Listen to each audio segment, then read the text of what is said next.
श्रीगणपतिस्तोत्रम्। नारद उवाच। हो गणेश सुरश्रेष्ठ लंबोदरपरात्पर, हेरंब मंगलारंभ गजवक्त्र त्रिलोचन, मुक्तिदौ शुभदौ श्रीद श्रीधर स्मरणे रत, परमानंद परम पार्वती नंदन स्वयं, सर्वत्र पूज्य सर्वेश जगत पूज्य महामते, जगद्गुरु जगन्नाथ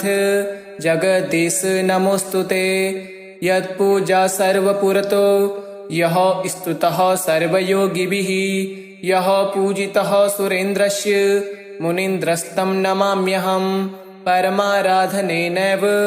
कृष्णस्य परमात्मनः, पुण्यकेन व्रतेनैव यं प्राप पार्वती सती, तं नमामि सुरश्रेष्ठं सर्वश्रेष्ठं गरिष्ठक, ज्ञानिश्रेष्ठं वरिष्ठं च तं नमामि गणेश्वरम्। इत्येवमुक्त्वा देवर्षिस्तत्त्वैवान्तर्दधे विभुः, नारदः प्रययो शीघ्रमीश्वराभयन्तरं मुदा। इदं लम्बोदरस्तोत्रं नारदेन कृतं पुरा, पूजाकाले पठे नित्यं जयं तस्य पदे पदे, संकल्पितं पठेद्यो हि वर्षमेकं सुसंयतः, विशिष्टपुत्रं लभते परं कृष्णपरायणं, यस्मिनं च विद्वांसं धनिनं चिरजीविनं, विघ्ननाशो भवेत् तस्य महेश्वर्य यशोमलम्। इहैव च शुकं भक्त्या अन्ते याति हरे पदम्। ओ गणेश सुरश्रेष्ठ लंबोदरपरात्पर, हेरंब मंगलारंभ गजवक्त्र त्रिलोचन, मुक्तिदौ शुभदौ श्रीद श्रीधर स्मरणे रत, परमानंद परम पार्वती नंदन स्वयं, सर्वत्र पूज्य सर्वेश जगत पूज्य महामते, जगद्गुरु जगन्नाथ जगदीश नमोस्तुते। यत्पूजा सर्वपुरतो यः स्तुतः सर्वयोगिभिः, यः पूजितः सुरेन्द्रस्य मुनीन्द्रस्तं नमाम्यहम्। परमाराधनेनैव कृष्णस्य परमात्मनः, पुण्यकेन व्रतेनैव यं प्राप पार्वती सती, तं नमामि सुरश्रेष्ठं सर्वश्रेष्ठं गरिष्ठक, ज्ञानिश्रेष्ठं वरिष्ठं च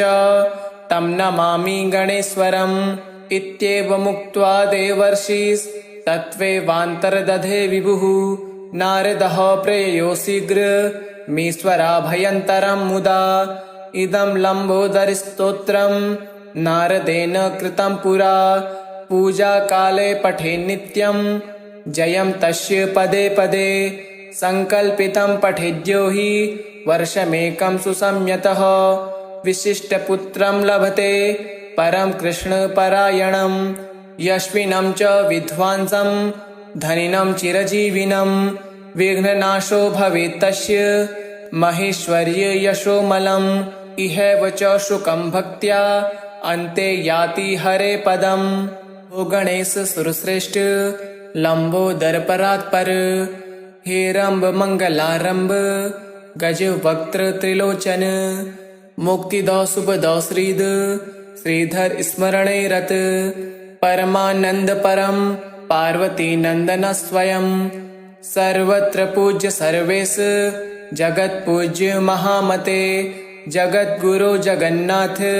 जगदीश नमोस्तुते। यत्पूजा सर्वपुरतो यः स्तुतः सर्वयोगिभिः, यः पूजितः सुरेन्द्रस्य मुनीन्द्रस्तं नमाम्यहम्। परमाराधनेनैव कृष्णस्य परमात्मनः, पुण्यकेन व्रतेनैव यं प्राप पार्वती सती, तं नमामि सुरश्रेष्ठं सर्वश्रेष्ठं गरिष्ठक,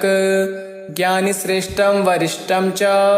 तं नमामि गणेश्वरम्। इत्येवमुक्त्वा देवर्षिस्तत्त्वैवान्तर्दधे विभुः, नारदः प्रययो शीघ्रमीश्वराभयन्तरं मुदा। इदं लम्बोदरस्तोत्रं नारदेन कृतं पुरा, पूजाकाले पठे नित्यं जयं तस्य पदे पदे, संकल्पितं पठेद्यो हि वर्षमेकं सुसंयतः विशिष्टपुत्रं लभते परं कृष्णपरायणं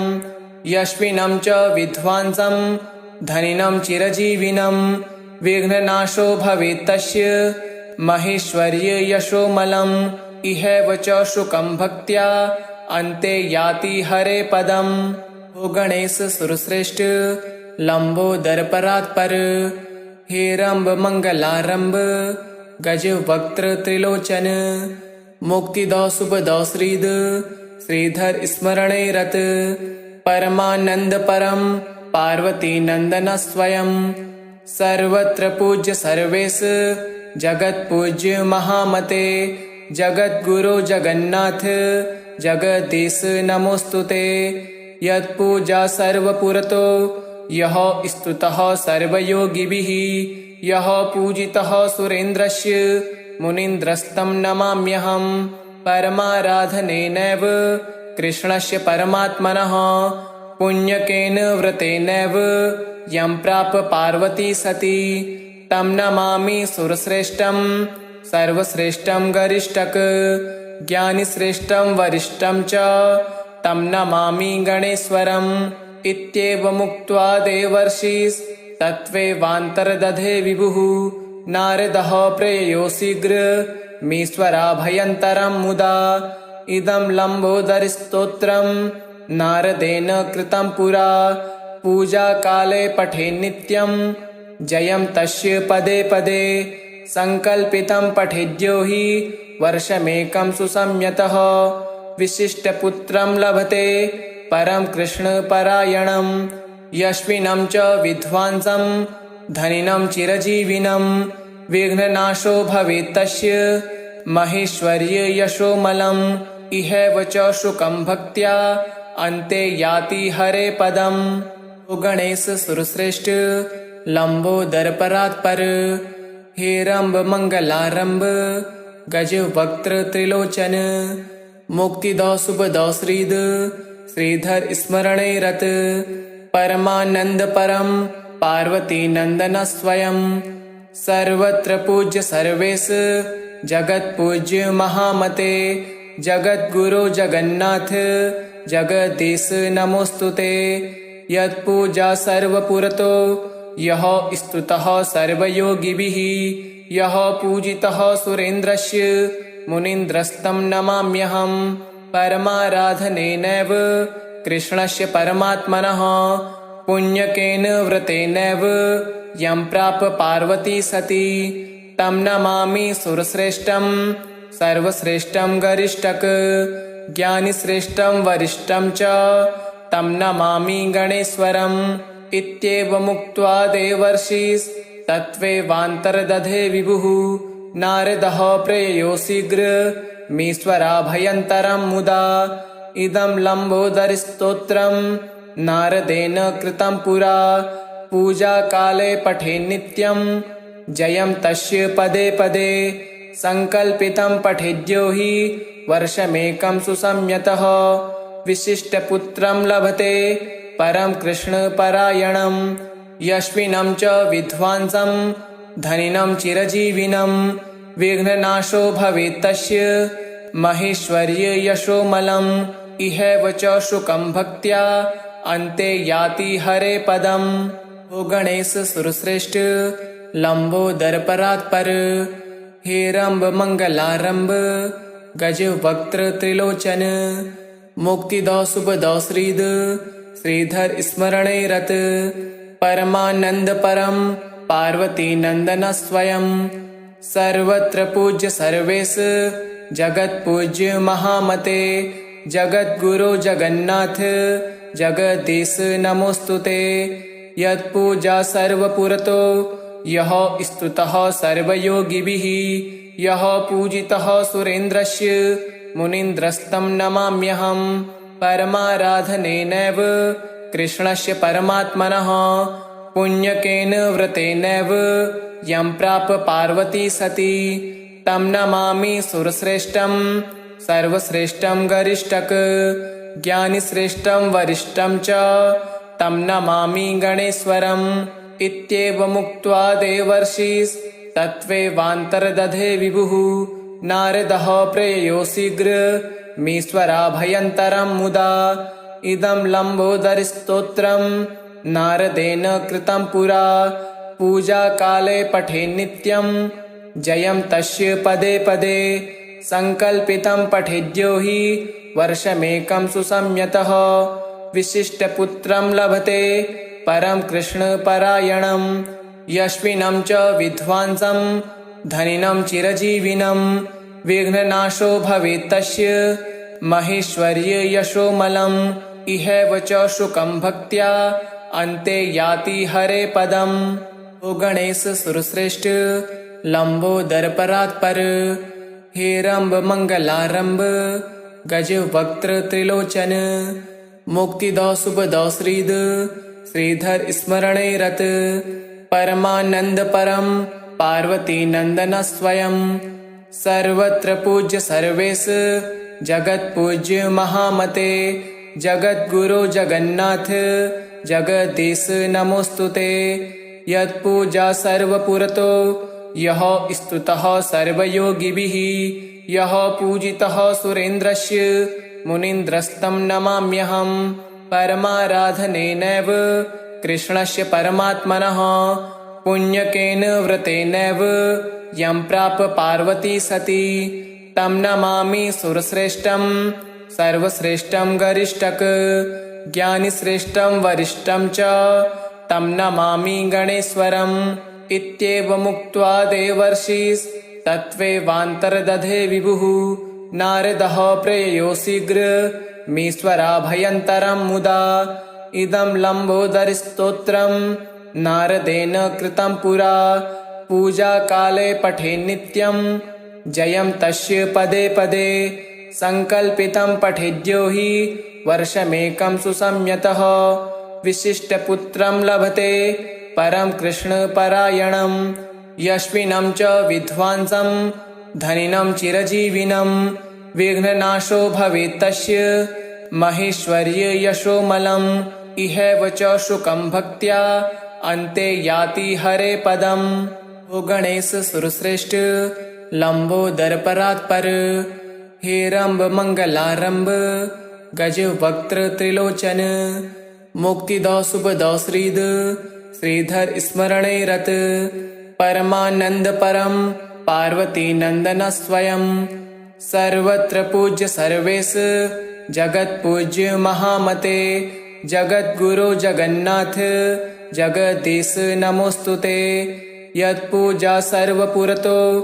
यः स्तुतः सर्वयोगिभिः यः पूजितः सुरेन्द्रस्य मुनीन्द्रस्तं नमाम्यहं परमाराधनेनैव कृष्णस्य परमात्मनः पुण्यकेन व्रतेनैव यं प्राप पार्वती सती तं नमामि सुरश्रेष्ठं सर्वश्रेष्ठं गरिष्ठक ज्ञानिश्रेष्ठं वरिष्ठं च तं नमामि गणेश्वरम् इत्येवमुक्त्वा देवर्षिस्तत्त्वेवान्तर्दधे विभुः नारदः प्रययो शीघ्रमीश्वराभयन्तरं मुदा इदं लम्बोदरस्तोत्रं नारदेन कृतं पुरा पूजाकाले पठे नित्यं जयं तस्य पदे पदे संकल्पितं पठेद्यो हि वर्षमेकं सुसंयतः विशिष्टपुत्रं लभते परं कृष्णपरायणं यस्मिनं च विद्वांसं धनिनं चिरजीविनं विघ्ननाशो भवेत् तस्य महेश्वर्य यशोमलम् इहैव च शुकं भक्त्या अन्ते याति हरे पदम्। ओ गणेश सुरश्रेष्ठ लंबोदरपरात्पर हेरंब मंगलारंब गज वक्त्र त्रिलोचन मुक्तिदौ शुभदौ श्रीद श्रीधर स्मरणे रत परमानंद परम पार्वती नंदन स्वयं सर्वत्र पूज्य सर्वेश जगत पूज्य महामते जगद्गुरो जगन्नाथ जगदीश नमोस्तुते यत्पूजा सर्वपुरतो यः स्तुतः सर्वयोगिभिः यः पूजितः सुरेन्द्रस्य मुनीन्द्रस्तं नमाम्यहं परमाराधनेनैव कृष्णस्य परमात्मनः पुण्यकेन व्रतेनैव यं प्राप पार्वती सती तं नमामि सुरश्रेष्ठं सर्वश्रेष्ठं गरिष्ठक ज्ञानिश्रेष्ठं वरिष्ठं च तं नमामि गणेश्वरम् इत्येवमुक्त्वा देवर्षिस्तत्त्वेवान्तर्दधे विभुः नारदः प्रययो शीघ्रमीश्वराभयन्तरं मुदा इदं लम्बोदरस्तोत्रं नारदेन कृतं पुरा पूजाकाले पठे नित्यं जयं तस्य पदे पदे संकल्पितं पठेद्यो हि वर्षमेकं सुसंयतः विशिष्टपुत्रं लभते परं कृष्णपरायणं यस्मिनं च विद्वांसं धनिनं चिरजीविनं विघ्ननाशो भवेत् तस्य महेश्वर्य यशोमलम्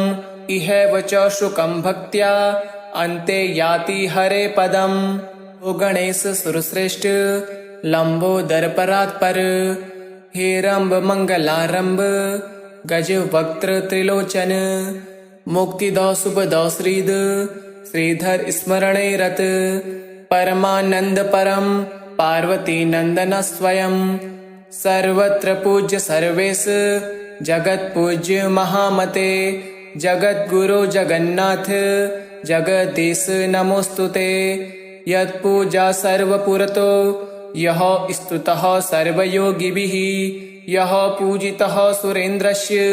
मुनीन्द्रस्तं नमाम्यहम् परमाराधनेनैव कृष्णस्य परमात्मनः पुण्यकेन व्रतेनैव यं प्राप पार्वती सती तं नमामि सुरश्रेष्ठं सर्वश्रेष्ठं गरिष्ठक ज्ञानिश्रेष्ठं वरिष्ठं च तं नमामि गणेश्वरम् इत्येवमुक्त्वा देवर्षिस्तत्त्वेवान्तर्दधे विभुः नारदः प्रययो शीघ्रमीश्वराभयन्तरं मुदा इदं लम्बोदरस्तोत्रं नारदेन कृतं पुरा पूजाकाले पठे नित्यं जयं तस्य पदे पदे संकल्पितं पठेद्यो हि वर्षमेकं सुसंयतः विशिष्टपुत्रं लभते परं कृष्णपरायणं यस्मिनं च विद्वांसं धनिनं चिरजीविनं विघ्ननाशो भवेत् तस्य महेश्वर्य यशोमलम् इहैव च शुकं भक्त्या अन्ते याति हरे पदम्। ओ गणेश सुरश्रेष्ठ लंबोदरपरात्पर हेरंब मंगलारंभ गजवक्त्र त्रिलोचन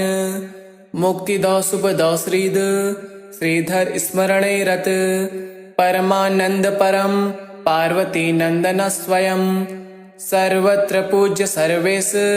जगत पूज्य महामते जगद्गुरो जगन्नाथ जगदीश नमोस्तुते यत्पूजा सर्वपुरतो यः स्तुतः सर्वयोगिभिः यः पूजितः सुरेन्द्रस्य मुनीन्द्रस्तं नमाम्यहम् परमाराधनेनैव कृष्णस्य परमात्मनः पुण्यकेन व्रतेनैव यं प्राप पार्वती सती तं नमामि सुरश्रेष्ठं सर्वश्रेष्ठं गरिष्ठक ज्ञानिश्रेष्ठं वरिष्ठं च तं नमामि गणेश्वरम् इत्येवमुक्त्वा देवर्षिस्तत्त्वेवान्तर्दधे विभुः नारदः प्रययो शीघ्रमीश्वराभयन्तरं मुदा इदं लम्बोदरस्तोत्रं नारदेन कृतं पुरा पूजाकाले पठे नित्यं जयं तस्य पदे पदे संकल्पितं पठेद्यो हि वर्षमेकं सुसंयतः विशिष्टपुत्रं लभते परं कृष्णपरायणं यस्मिनं च विद्वांसं धनिनं चिरजीविनं विघ्ननाशो भवेत् तस्य महेश्वर्य यशोमलम् इहैव च शुकं भक्त्या अन्ते याति हरे पदम्। इति श्री गणपतिस्तोत्रं सम्पूर्णम्। ॐ गं गणपते नमः।